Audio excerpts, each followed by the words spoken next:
বন্ধুরা, আসসালামু আলাইকুম। সবাই কেমন আছেন? আমি আজকে দেখাতে যাচ্ছি আমরা যে ভাত খাই সেই ভাতের চাল কিভাবে সিদ্ধ করা হয়। এই যে দেখতে পাচ্ছেন, এটি হলো গ্রাম অঞ্চলের একটি দৃশ্য।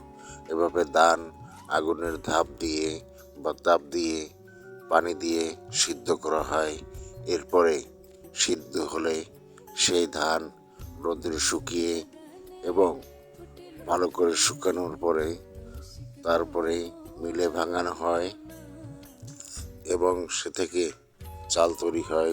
এই যে দেখুন, ধান সিদ্ধের পরে নামানো হচ্ছে এবং এই চিত্রগুলো আসলে গ্রামের দৃশ্য। এখন দিন দিন এটা প্রচলন বন্ধ হয়ে গেছে। এখন আমরা সব অটো রাইস মিলে চাল তৈরি করা হচ্ছে এবং এই চালগুলো একসময় খেতে খুব সুস্বাদু ছিল।